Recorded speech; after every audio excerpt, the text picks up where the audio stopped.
नमस्कार, मी कीर्ती गायकवाड. स्वागत आहे आपलं आय न्यूज 28 मध्ये. चला तर मग जाणून घेऊयात महाराष्ट्रातल्या ताज्या घडामोडी. आसडी येथे कृषी विज्ञान केंद्राच्या वतीने कापूस प्रक्षेत्र दिवस कार्यक्रम संपन्न.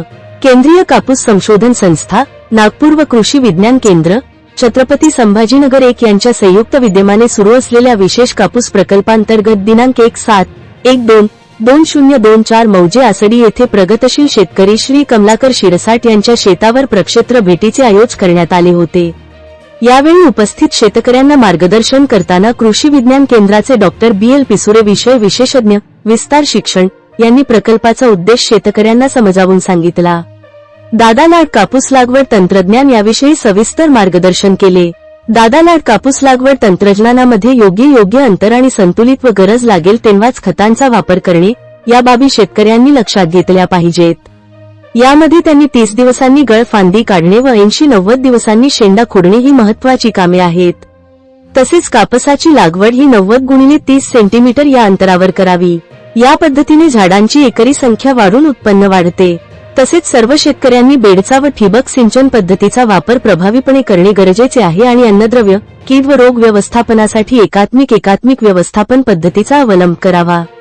ज्यामध्ये निळे व पिवळे चिकट सापळे लावणे, कामगंध सापळे लावणे, निंबोळी अर्काचा नियमितपणे वापर करणे, जैविक बुरशीनाशकांचा वापर करावा असे सांगितले.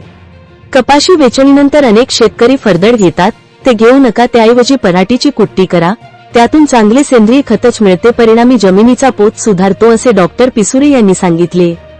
तसेच डॉक्टर संजुला भावर विषय विशेषज्ञ उद्यानविद्या यांनी भाजीपाला लागवड तंत्रज्ञान व फळबाग लागवड याविषयी मार्गदर्शन केले.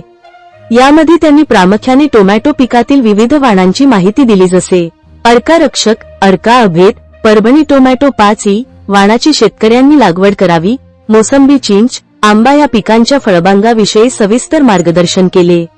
यावेळी आसडी येथील विशेष कापूस प्रकल्पांतर्गत प्रगतशील शेतकरी श्री कमलाकर शिरसाट, श्री कौतिक मिरगे, श्री विष्णू पंडित यांनी कमी खर्चात अधिक उत्पादन कसे घेतले याबद्दल आपले अनुभव शेतकऱ्यांना सांगितले. विशेष कापूस प्रकल्पाचे तांत्रिक प्रशिक्षक श्री सतीश कदम यांनी उपस्थितांचे मार्गदर्शन व आभार व्यक्त केले.